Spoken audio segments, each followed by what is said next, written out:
Life is a barren field and we can green it. Life is a barren field and we can green it by our innate desire and our sincere deeds. Hello everybody, I Naresh Kumar welcome you all to our YouTube channel Aries A Path of Learning. प्यारे दोस्तों, आप सभी का बहुत बहुत शुक्रिया जो आप हमें इतनी सपोर्ट कर रहे हैं, हमें इतना प्यार दे रहे हैं। मेरे दोस्तों, यदि आपने चैनल को सब्सक्राइब नहीं किया है तो प्लीज़ चैनल को सब्सक्राइब कीजिए और हमारे वीडियोस जो हम अपलोड करते हैं आपके लिए लाइक और शेयर ज़रूर कीजिए।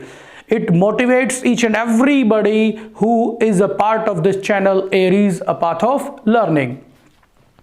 मेरे दोस्तों, मेरे पास बहुत सजेशंस आए कि सर आप प्लीज़ ये टॉपिक करवा दीजिए, ये टॉपिक करवा दीजिए, लेकिन जो सबसे ज़्यादा डिमांडेड था, जो मोस्टली मेरे फ्रेंड्स ने या स्टूडेंट्स ने या दोस्तों ने जिसने भी कहा, उन्होंने ये कहा कि यार हम है ना कई साल हो जाते हैं हमें टेंसेस पढ़ते हुए।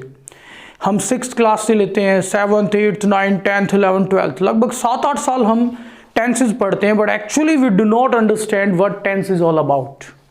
मतलब 6-7-8 साल लगाने के बावजूद भी है ना हमें ये लगने लगता है कि यार टेंस एक्चुअल में है क्या, कैसे यूज़ करना चाहिए, क्या उसका पर्पज है, क्या उसका यूसेज है। मतलब कहीं ना कहीं में वो चीज़ें क्या होती हैं, प्रॉब्लमेटिक होती हैं।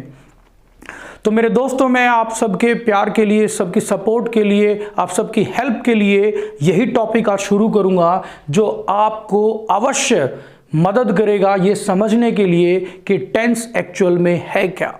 तो ध्यान देना मेरे दोस्तों, आज मैं आपको कोई डेफिनेशन रटवाने का प्रयास नहीं करूंगा, नहीं मैंने पहले कभी किया। मेरा मकसद सिर्फ इतना है कि आप चीज़ों के जो कॉन्सेप्ट्स होते हैं उनको गहराई से समझिए।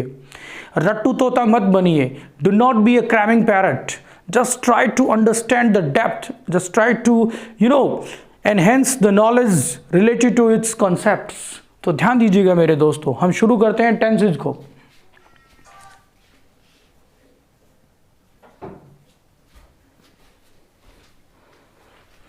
टेंस, ध्यान देना है क्या एक्चुअल में। मैं कोई डेफिनेशन बाद में बात करेंगे डेफिनेशन की, पहले आप समझिए है क्या ये चीज।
ओके, एक बार इन सेंटेंसेस को पढ़िए सभी को।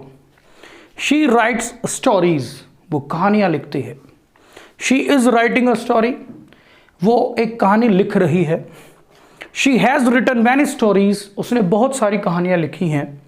She wrote many stories last year, उसने पिछले साल बहुत सारी कहानियां लिखी थी।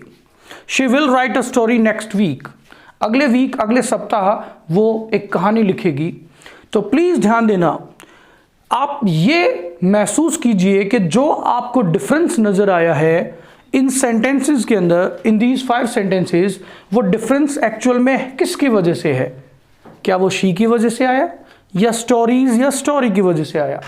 आप ध्यान देंगे हर सेंटेंस के अंदर कि जो आपको डिफरेंस नज़र आया है, क्या वो शी की वजह से या जो स्टोरी, मैनी स्टोरीज, स्टोरी लिखा है उसकी वजह से आया।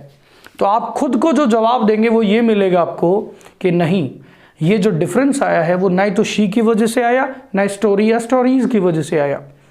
ये जो डिफरेंस आया आपको पता चला, writes, is writing, has written, wrote, will write. It means जो भी डिफरेंस आया वो आपको किसकी वजह से आया, वर्ब। उसमें आपके सामने दोनों चीजें आ गई, हेल्पिंग वर्ब और उसकी मेन वर्ब। जैसे यहाँ देखो हैज़ रिटन था, यहाँ विल राइट था, यहाँ इज राइटिंग है, यहाँ राइट्स था, यहाँ रोट है। तो आप सभी को एक बात तो क्लियर होगी कि जो भी आपको डिफरेंस नजर आया वो वर्ब की वजह से आया, ठीक है। तो इट मींस एक चीज क्लियर होगी मेरे दोस्तों, जो टेंसेज है ना वो सारा का सारा सिस्टम, सारा का सारा खेल किसका है? वर्ब का है। ये बात आप क्लियर कट समझ लेना कि टेंसेज जो है वो प्योरली जो गेम है, सिस्टम है, वो किसका है? वर्ब का है। ये बात आपको समझ आ गई तो ये सोच लीजिए you have done half part, आधा हिस्सा आपने समझ लिया है। अब आप ये कोर करना कि यहां पर राइट्स थी, यहां पर रोट थी, यहां पे फर्स्ट फॉर्म थी, यहां सेकंड फॉर्म है, यहां इज राइटिंग थी, यहां हैज रिटन है, यहां विल राइट है। इसका मतलब सेम फॉर्म तो यूज हो नहीं रही, हर जगह डिफरेंट फॉर्म्स हो रही हैं। तो इसका मतलब क्या हुआ कि वर्ब की कोई फॉर्म है, यस, वर्ब की कोई फॉर्म है जो डिसाइड करती है कि जो भी एक्शन है वो किस टाइम के ऊपर हुआ है या होता है।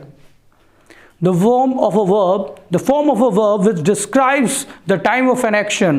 अब देखिए यहां तक सबको पता लग जाता है कि वर्ब की फॉर्म जो किसी भी एक्शन के टाइम को शो करती है, प्रदर्शित करती है, व्यक्त करती है, वो टेंस कहलाती है। ये आधी जानकारी है मेरे दोस्तों, क्योंकि हमने लगभग आज तक जो सीखा है वो यहीं तक सीखा है या सीखने का प्रयास ही इतना किया है। And that is the only we can say half part is there. वो तो हाफ पार्ट है बस। अब अगला जो पार्ट है गौर करना मेरे दोस्तों, उस पे इंपॉर्टेंट है फोकस करवाना आपका, क्योंकि एक आधे अधूरे हिस्से से हम पूरी जंग नहीं जीत पाएंगे, पूरी चीज नहीं सीख पाएंगे। देखिए आप किसी को भी पूछोगे टेंसेस क्या है, वो बताएगा कि टेंसेस 3 है, प्रेजेंट, पास्ट एंड फ्यूचर। सबको पता है इस बात का कि टेंसेस कितने? 3 है, प्रेजेंट, पास्ट एंड फ्यूचर। ठीक है, मान लिया आपकी बात, एक्सेप्टेड। यदि ये 3 हैं, गौर करना, शी राइट्स प्रेजेंट है, शी इज राइटिंग प्रेजेंट है, शी हैज रिटन प्रेजेंट है, तीनों के तीनों प्रेजेंट टेंस के हैं, लेकिन फिर भी तीनों में डिफरेंस है। तो कुछ तो एक और चीज है मेरे दोस्तों जो टाइम के अलावा भी क्या करती है, क्योंकि टाइम तो आप इन 3 से अलग कर नहीं सकते। टाइम आप नहीं कर सकते मेरे दोस्तों, प्रेजेंट, पास्ट एंड फ्यूचर। और एक्चुअल में आपको एक चीज और बताऊंगा मेरे दोस्तों, जो रियल टेंसेस होते हैं वो 2 ही होते हैं, एक प्रेजेंट और एक पास्ट। क्यों होते हैं उसका रीजन सुनना। प्रेजेंट इसलिए क्योंकि हमारे साथ जो भी हो रहा है, whatever is happening to us, we know it, हम जानते हैं हम क्या कर रहे हैं, क्या हमारे साथ हो रहा है।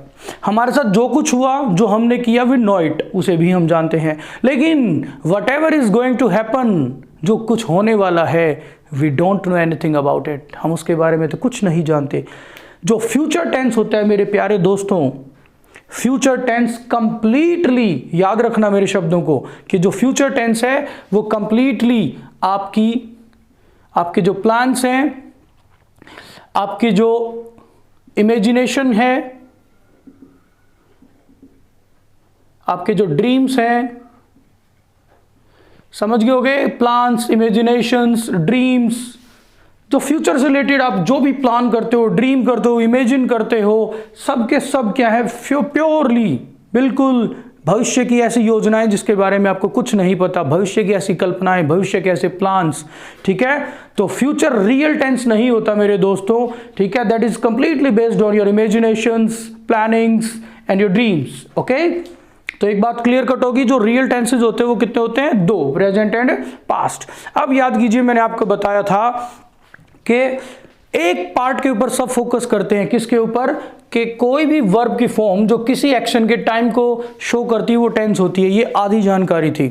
अभी मैं आपको दूसरी चीज, इसकी जो दूसरा पार्ट है वो क्लियर करूंगा, क्योंकि हर कोई, आप किसी भी बुक से ये पढ़ सकते हो कि प्रेजेंट इंडेफिनिट में डू डज लगता है, फर्स्ट फॉर्म लगती है, पास्ट इंडेफिनिट में डिड लगता है, या सेकंड फॉर्म लगती है, फर्स्ट फॉर्म लगती है, यहाँ पर हैज हैव के साथ थर्ड। ये आप हर किताब में पढ़ सकते हो मेरे दोस्तों, क्योंकि आप लोगों को सबसे इंपॉर्टेंट ये है कि टेंस क्या चीज है। अभी आपने हाफ जानकारी ली है, हाफ अभी और बताता हूं आपको, बने रहिएगा।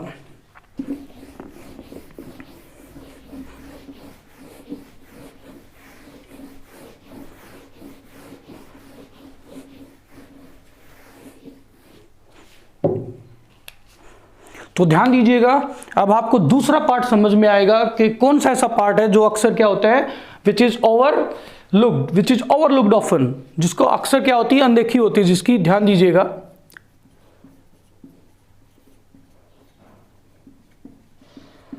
ही प्लेज क्रिकेट,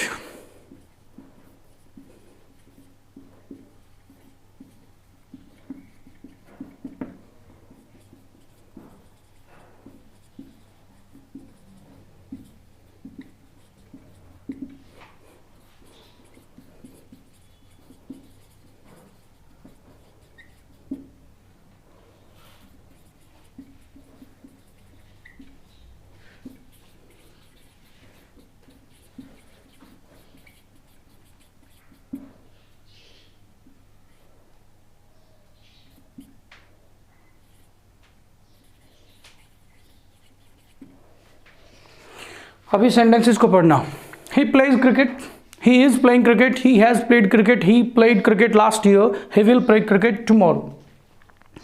सेम चीज एक ही टाइप के लिखे हैं, रीजन ताकि आपको बेहतर समझ आए। ध्यान देना, ये भी प्रेजेंट है, ये भी प्रेजेंट है, ये भी प्रेजेंट है, ये पास्ट है, ये फ्यूचर है। यस, अब सिर्फ टाइम पे देखोगे तो टाइम मैंने आपको बताया था, प्रेजेंट, पास्ट और फ्यूचर। तो तीनों के दे दिए एग्जाम्पल, ये तीनों प्रेजेंट के, ये पास्ट का और ये फ्यूचर का। भाई टाइम तो इनसे अलग हो ही नहीं सकता, लेकिन ये भी आपको क्लियर कट कर दिया, जो फ्यूचर होता है वो रियल टेंस नहीं होता, रियल दो ही होते, प्रेजेंट और पास्ट। रीजन भी बता दिया था क्यों। अब हम नेक्स्ट चीज के ऊपर कॉन्सेंट्रेट करते हैं कि कौन सा सेकंड फैक्टर है जो कि काम का है, जो हमें समझना है।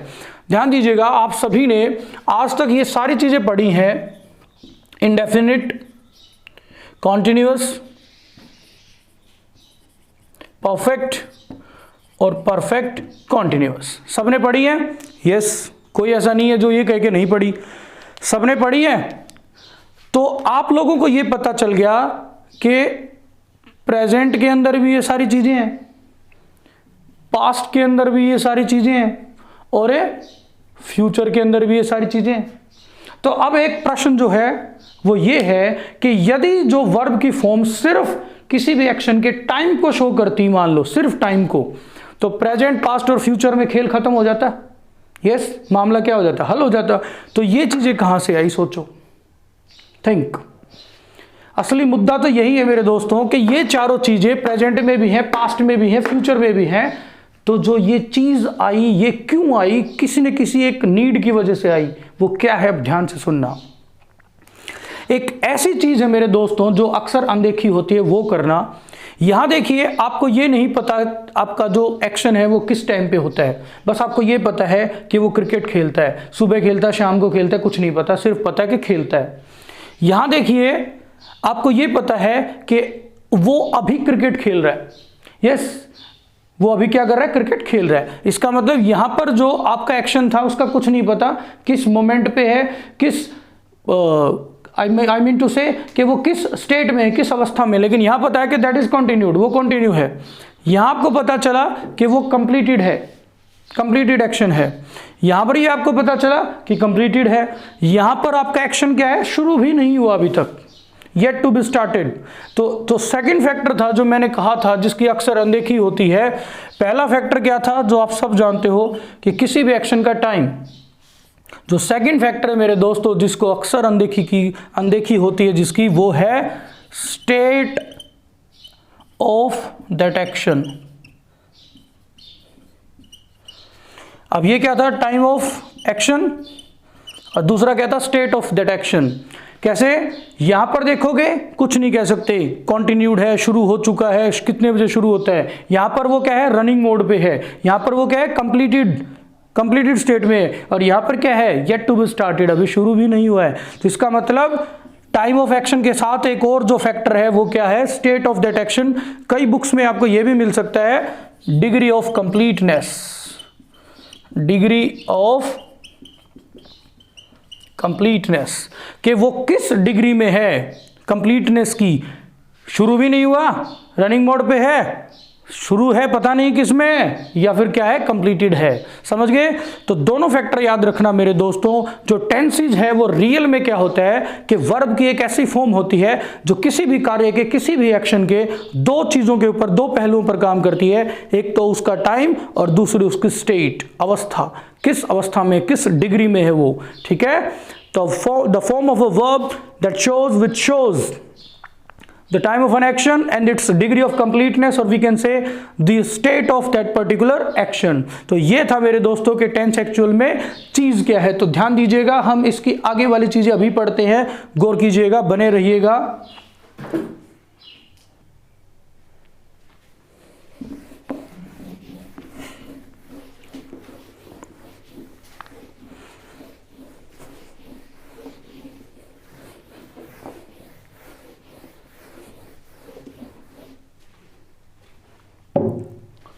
ये तो था कि टेंसेज एक्चुअल में है क्या। This was what tenses all about, कि टेंसेज एक्चुअल में क्या चीज़ है। अब मेरे दोस्तों जो आपको कंसंट्रेट करना है, जो फोकस करना है, वो दो चीज़ और बताऊंगा आपको, जो आपको पढ़नी है, जो आपको सेल्फ स्टडी करनी है, जिनकी ध्यान दीजिएगा। एक तो है कि हर टेंस के अंदर याद रखना डिफरेंट हेल्पिंग वर्ब यूज होती है और डिफरेंट क्या होती है, मेन वर्ब यूज होती है। हर टेंस के अंदर डिफरेंट क्या होती है, हेल्पिंग वर्ब यूज होती है, और डिफरेंट ही क्या होती है, मेन वर्ब यूज होती है। क्योंकि यदि सभी टेंसेस में सेम चीज आ गई तो फिर वेरिएशन कहां से आएगा। वेरिएशन का मतलब क्या है कि यदि सारी चीजें कॉमन थी, एक थी, तो फिर इतने सारे पार्ट होने के फायदा क्या है। अब आपने देखा प्रेजेंट इंडेफिनिट भी है, पास्ट इंडेफिनिट भी है, फ्यूचर इंडेफिनिट भी है, ठीक है, प्रेजेंट कॉन्टिन्यूस भी है, पास्ट कॉन्टिन्यूस भी है, फ्यूचर कॉन्टिन्यूस। समझ गए होगे आप, सब चीजें ये हैं। तो टोटल आपको पता है 3 हैं, 3 के 4 पार्ट हुए तो कितने हुए टोटल, 12 हो गए। अब याद रखना सेकंड जो पार्ट है जिस पर आपको फोकस करना, वो क्या है कि हर टेंस के अंदर कौन सी हेल्पिंग वर्ब आनी चाहिए और कौन सी मेन वर्ब आनी चाहिए। वो अभी मैं आपको इस पार्ट के अंदर जरूर करवा दूंगा, क्योंकि जब हम नेक्स्ट पार्ट बनाएंगे तो कुछ उसमें इंपॉर्टेंट चीजें डिस्कस करेंगे जो कि बहुत इंपॉर्टेंट होती हैं टेंसेस से रिलेटेड, लेकिन हमें वो चीजें समझ नहीं आती या आधी अधूरी हमें उनकी क्या होती है, जानकारी होती है।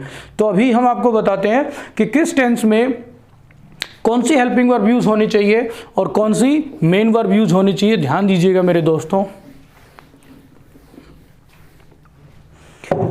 बिल्कुल टेंशन मत लो, रिलैक्स होकर समझना, बिल्कुल बिल्कुल बिल्कुल। आप सेल्फ स्टडी करना सबसे इंपॉर्टेंट चीज है। इस वीडियो के माध्यम से आपको सेल्फ स्टडी में भी जान मिल जाएगी। क्यों? क्योंकि जब इंसान के बेसिक्स, उसके कॉन्सेप्ट्स क्लियर होते हैं तो उसको स्टडी करने में आनंद आने लगता है, मजा आ जाता है। तो ध्यान देना मेरे दोस्तों, अभी बता रहा हूं मैं आपको कि किस टेंस में कौन सी हेल्पिंग वर्ब सेट करनी है और कौन सी मेन वर्ब।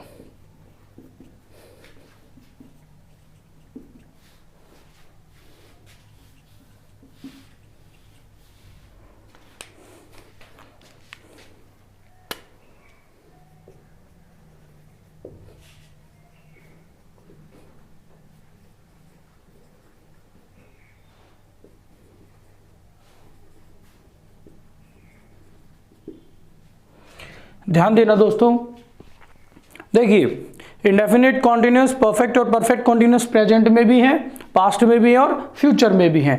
तो आप ध्यान देना, प्रेजेंट के अंदर जो इंडेफिनिट है उसमें वर्ब की फर्स्ट फॉर्म आती है। कुछ सब्जेक्ट्स ऐसे होते हैं जिसके साथ आप क्या करते हो, प्लस ES या S जोड़ते हो। या तो फर्स्ट फॉर्म आएगी या फिर फर्स्ट फॉर्म के साथ S या ES जुड़ेगा। वो आपको पता है, जो थर्ड पर्सन सिंगुलर नंबर्स होते हैं, जो प्रोनाउंस होते हैं थर्ड पर्सन सिंगुलर नंबर्स, जैसे ही, शी, इट या कोई नाम, ध्यान रखना, तो उनके साथ होती है। लेकिन इसमें जब बात हेल्पिंग वर्ब की आती है तो या तो डू लगता है या क्या लगता है, डज लगता है। याद रखना, या तो क्या लगता है, डू या डज। डज उन्हीं सब्जेक्ट्स के साथ लगता है जिनके साथ SES वाली फॉर्म होती है, ही, शी, इट या कोई भी नाम वगैरह होता है। तो जब डज लग जाता है तो SES की जरूरत नहीं रहती, क्योंकि ऑलरेडी देखिए क्या है, डज। अब बात करते हैं पास्ट इंडेफिनिट की। पास्ट इंडेफिनिट में याद रखना, देखो फर्स्ट फॉर्म है, फर्स्ट फॉर्म का पार्ट क्या होता है, सेकंड फॉर्म होती है। आपको पता लग गया वर्ब की पास्ट की, जो सेकंड फॉर्म आएगी वो होगी। अब आप जान लेना, यदि हमें हेल्पिंग वर्ब लेनी है तो डू का आपको पता है जो पास्ट होता है क्या होता है, डिड होता है। और डिड आ गई तो याद रखिए क्या आएगी, फर्स्ट फॉर्म आएगी। डिड आ गई तो क्या आएगी, फर्स्ट फॉर्म। फ्यूचर टेंस के लिए याद रखना मेरे दोस्तों, दो मॉडल्स आप गांठ बांध लेना कि पूरा का पूरा फ्यूचर टेंस विल और शैल के ऊपर डिपेंड करता है कि विल शैल के साथ क्या आती है, फर्स्ट फॉर्म आती है। जनरली आप सबको आप देखोगे गहराई में जाके तो आपने देखा होगा, सुना होगा कि शैल आई और वी के साथ होता है, बाकी सब्जेक्ट्स के साथ विल होता है। बहुत सारी चीजें होती है जब ये चीजें क्या होती है, इंटरचेंजेबल होती हैं। जरूर ध्यान दीजिएगा उन चीजों पे। अभी हम देखते हैं कि यहां पर आपने देखा कॉन्टिन्यूअस है, प्रेजेंट में आपको जो हेल्पिंग वर्ब्स लेनी है वो क्या लेनी है, इज एम आर के साथ फर्स्ट फॉर्म विद आईएनजी ले लेना आप। जहां पर भी आपके दिमाग में कॉन्टिन्यूअस आए, गौर कीजिएगा, जहां पर भी आपके दिमाग में कॉन्टिन्यूअस का विचार आए तो हमेशा वर्ब की फर्स्ट फॉर्म के साथ आईएनजी को क्या करेंगे, आप प्रेफर करेंगे। अब देखिए प्रेजेंट है तो इज एम आर ले लिया, और प्रेजेंट का जो पास्ट है इज एम आर का वो कौन होता है, वॉज और वर्ब। अब वॉज वर है तो यहां पर भी आपने क्या कर दिया, फर्स्ट फॉर्म के साथ आईएनजी ले लिया। ओके, अब ध्यान दीजिएगा फ्यूचर में हम क्या करेंगे मेरे दोस्तों, विल शैल को तो मैंने कहा था पूरा फ्यूचर में ही आपको लेना है, पूरा फ्यूचर इसके ऊपर बेस्ड है। अब सीधा ही तो हम फर्स्ट फॉर्म के साथ आईएनजी लगा नहीं सकते, तो हमने एक वर्ब ले ली बी। अब इसके सहारे हम क्या है कि वर्ब की फर्स्ट फॉर्म के साथ क्या लगा सकते हैं, आईएनजी लगा सकते हैं। ओके, जहां पर भी आपके दिमाग में परफेक्ट आए, ध्यान देना जो वर्ड बोला है मैंने, जहां पर भी आपको परफेक्ट टेंस की बात आती है तो आप उसमें थर्ड फॉर्म इस्तेमाल करेंगे। तो प्रेजेंट में आप हैज हैव के साथ वर्ब की थर्ड फॉर्म यूज करेंगे। प्रेजेंट में आप क्या करेंगे, प्रेजेंट परफेक्ट में हैज हैव के साथ वर्ब की थर्ड फॉर्म, और हैज हैव का जो पास्ट होता है हेड होता है, ये आपको पता है, हेड के साथ क्या होगी, वर्ब की थर्ड फॉर्म। अब बात सुनना मेरे दोस्तों, विल शैल मैंने आपसे कहा ये भाई है यहाँ पे दोनों, इनको पूरे पूरे फ्यूचर टेंस में यूज करेंगे। उधारा ले रखा इन्होंने, इनको किराए पे दिया हुआ है कि भाई तुम यूज करो, ठीक है। तो विल शैल तो उठा लिया। अब विल शैल के तुरंत बाद आप थर्ड फॉर्म लगा नहीं सकते, तो कोई ना कोई तो क्या करना पड़ेगा, हैव ले लिया आपने, ठीक है। फिर हमने क्या कर दिया, वर्ब की थर्ड फॉर्म। क्यों, मैंने अभी अभी बताया था कि जो भी परफेक्ट टेंस दिमाग में आएगा तो क्या होगा, वर्ब की थर्ड फॉर्म आएगी। अब आती है परफेक्ट कॉन्टिन्यूअस। अभी मैं आपको बताऊंगा कि दोस्तों यहां आपको क्या करना है, यहां आपको हैज हैव के साथ बीन लेना है और फिर फर्स्ट फॉर्म के साथ आईएनजी लेना है। यहां पर आपको हैड लेना है, हेड के साथ बीन करना है और फर्स्ट फॉर्म के साथ क्या करना है, आईएनजी करना है। यहां आपको विल शैल तो लेना ही लेना है, जो इनका प्यारा सा दोस्त है, विल शैल के साथ हैव, फिर आपको बीन यूज करना है मेरे दोस्तों, और फिर फर्स्ट फॉर्म के साथ आईएनजी यूज करना है, ठीक है। अब जो सबसे इंपॉर्टेंट है मेरे दोस्तों, अब उस पर ध्यान देना, क्योंकि हम अक्सर उन चीजों की क्या कर देते हैं, अनदेखी करते हैं। उस बात पे गौर करना अब जो मैं आपको ध्यान दिलाना चाहता हूं। ये तो आपको बुक्स में भी मिल जाएंगे, कोई प्रॉब्लम नहीं है, आप आराम से इजीली कोई अच्छे लेवल की बुक देखोगे आपको सभी मिलेंगे। लेकिन जो सबसे इंपॉर्टेंट है समझना कि क्यों, व्हाई, ध्यान दीजिएगा। यहां पर आपने हैज हैव के बाद देखो क्या है, पहले इस वर्ड को समझो क्या लिखा हुआ है, परफेक्ट कॉन्टिन्यूअस। परफेक्ट कॉन्टिन्यूअस मतलब परफेक्ट भी है और कॉन्टिन्यूअस भी है। और परफेक्ट की क्या कंडीशन होती है कि वर्ब की थर्ड फॉर्म चाहिए। कॉन्टिन्यूअस की क्या कंडीशन होती है कि फर्स्ट फॉर्म के साथ क्या चाहिए, हमें आईएनजी चाहिए। तो अब दोनों कंडीशन को एक साथ कैसे पूरा करें। अब देखो हेल्पिंग वर्ब क्या थी, हैज और हैव थी। हैज हैव के तुरंत बाद हम फर्स्ट फॉर्म विद आईएनजी लगा नहीं सकते थे, इसलिए हमने बी की जो फॉर्म होती है बीन, उसको उठाया। अब वो क्या होगी, थर्ड फॉर्म होगी, कंडीशन पूरी होगी परफेक्ट की, और फर्स्ट फॉर्म के साथ आईएनजी लग गया तो किसकी कंडीशन पूरी होगी, कॉन्टिन्यूअस की। सेम देखिए, हेड के साथ बी ले लिया, परफेक्ट की कंडीशन पूरी होगी, फर्स्ट फॉर्म के साथ आईएनजी ले लिया, कॉन्टिन्यूअस की कंडीशन पूरी होगी। सेम हियर, एक बात याद रखना, ऐसा बोला जाता है कि मॉडल्स के साथ हमेशा फर्स्ट फॉर्म आती है। Yes, that is very true, ठीक है, बिल्कुल सच है बात। तो मॉडल के तुरंत बाद आप थर्ड फॉर्म लगा नहीं सकते थे, इसीलिए गौर कीजिए, यहां हमने क्या उठाया, बी को उठाया, और यहां हमने किसको उठाया, हैव को। बी और हैव दोनों क्या है, फर्स्ट फॉर्म है, ध्यान रखना। बी और हैव खुद क्या है, फर्स्ट फॉर्म है। अब इसी वजह से यहां पर आप कॉन्टिन्यूअस की वजह से आईएनजी लगा दिया था, और यहां पर ध्यान देना कि विल शैल के बाद आपने हैव यूज कर लिया, और हैव के बाद आपने क्या यूज किया, बीन, ठीक है मेरे दोस्तों। और यहां पर आपने कॉन्टिन्यूअस की वजह से क्या ले लिया, फर्स्ट फॉर्म के साथ आईएनजी। तो आपकी दोनों कंडीशंस पूरी होगी, परफेक्ट की भी और कॉन्टिन्यूअस की। यहां पर भी आपने देखा कि प्रेजेंट का सिस्टम पास्ट में चेंज हुआ, फर्स्ट फॉर्म की जगह सेकंड गई, डू डज की जगह डिड गया, इज एम आर की जगह क्या गया, वॉज वर गया, और हैज हैव की जगह क्या आ गया, हैड गया, ठीक है मेरे दोस्तों। और फ्यूचर मैंने अभी अभी आपको बताया था कि completely based on will and shall, ठीक है। और एक बात जो सबसे इंपॉर्टेंट मैंने आपको वीडियो में पहले भी बताई थी कि जो फ्यूचर टेंस होता है that is not a real tense, जो रियल नहीं होता, that is based on your dreams, plannings, imagination, fantasies, ठीक है। रियल टेंस ये दो होते हैं। समझ आ गया सबको कि किस टेंस के अंदर कौन सी हेल्पिंग वर्ब लगानी चाहिए और कौन सी मेन वर्ब लगानी चाहिए।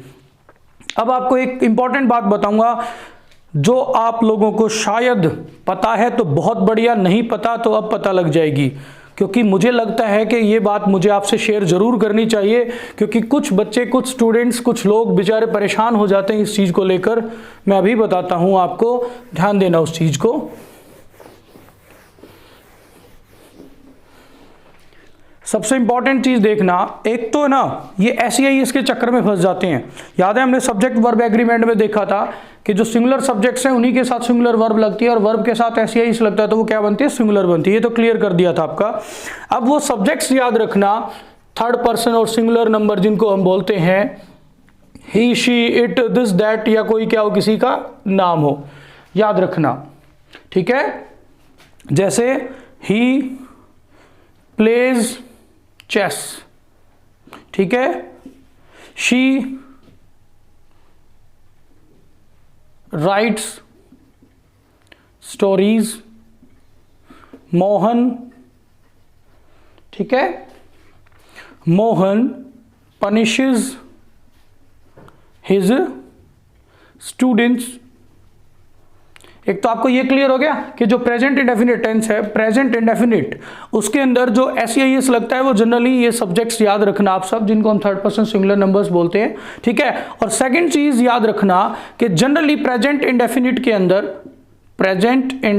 के अंदर आपको जो सिंपल सेंटेंसेस होते हैं, जो बिल्कुल सिंपल सेंटेंसेस होते हैं, एफर्मेटिव सेंटेंसेस होते हैं, उनमें आपको किसी भी हेल्पिंग वर्ब की जरूरत नहीं है। आप देखोगे डू या डज की कोई जरूरत नहीं है। आप इसकी जगह ये कह सकते हो I play chess, we write stories. अब ध्यान दीजिए, यहां पर आपको डू की जरूरत नहीं पड़ी, यहां पर आपको डज की जरूरत नहीं पड़ी। Reason I have told you कि सिंपल सेंटेंसेस में नहीं होता, लेकिन सिंपल सेंटेंसेस में भी हो सकता है। बस इतना याद रखिए, जब आप अपनी बात को स्ट्रांगली एम्फेसाइज करके प्रकट करते हो, अपनी बात को दृढ़ यकीन के साथ या पूरे भरोसे के साथ, या उसको एम्फेसाइज करने के लिए जब आप बोलते हो, तो आप डू और डज का भी यकीन मानना इस्तेमाल कर सकते हो। कैसे? जैसे आप एक तो ये बोलते हो I believe in God, I believe in God. एक आप बोल सकते हो आई टू बिलीव इन गॉड। यहां पर आप कहते हो कि मैं भगवान में विश्वास करता हूं, यहां कहते हो मैं तो भगवान में विश्वास करता हूं। इट मीन्स कि जो आपकी स्ट्रांगनेस है, आपकी बातों में जो वजन है, एम्फेसाइज कर रहे हो आप अपनी किसको, एक्सप्रेशंस को। तो याद रखना डू और डज आप इस्तेमाल करोगे, आई है तो डू आ गया। ऐसे ही पास्ट इंडेफिनिट में भी याद रखना दोस्तों कि जो नॉर्मल सेंटेंसेज होते हैं सिंपल, उनमें हमें पता है वर्ब की क्या आती है, सेकंड फॉर्म आती है। डिड जो हेल्पिंग वर्ब है वो इस्तेमाल नहीं करते, लेकिन जब सेंटेंसेज को, अपनी एक्सप्रेशंस को स्ट्रांगली एम्फेसाइज करने के लिए क्या किया जाता है, यूज किया जाता है, तब हम क्या करते हैं, उसे इस्तेमाल करते हैं। जैसे आप देख सकते हो he killed a snake yesterday, he killed a snake yesterday. आपको पता है सीधा ही सेकंड फॉर्म इस्तेमाल की, ठीक है, हमने कोई भी डिड की आवश्यकता ही नहीं पड़ी। लेकिन जब आप अपनी बात को स्ट्रांगली पुट करते हो, एम्फेसाइज करते हो, तो आप कह सकते हो he did kill a snake yesterday. अब इसमें सिर्फ इतना है कि यहां पर आप अपनी बात को नॉर्मल तरीके से रखते हो और यहां पर आप अपनी बात को स्ट्रांगली पुट करते हो, एम्फेसाइज करके बात करते हो, अपनी एक्सप्रेशन को और स्ट्रांग बना देते हो। That makes very very popular, that makes very very stronger. ठीक है दोस्तों, तो याद रखना वर्ब की सेकंड फॉर्म थी नॉर्मल सेंटेंस में, सिंपल में डिड कब आ सकता है, डिड आ गया तो सेकंड फॉर्म नहीं आएगी, किल फर्स्ट फॉर्म, क्योंकि डिड खुद क्या है, एक सेकंड फॉर्म होती है। तो मेरे दोस्तों ये थी आपके टेंसेस से रिलेटेड कुछ बेसिक, कुछ अच्छी सी बातें। तो हम अगले वीडियो में कुछ और शानदार चीजें लेकर आएंगे आपके लिए टेंसेस से रिलेटेड। तो प्लीज इस वीडियो को जरूर लाइक और शेयर कीजिएगा और चैनल को सब्सक्राइब कीजिएगा। अगले वीडियो में कुछ और बेहतरीन चीजें लेके आएंगे टेंसेस के लिए। तब तक के लिए शुक्रिया, धन्यवाद।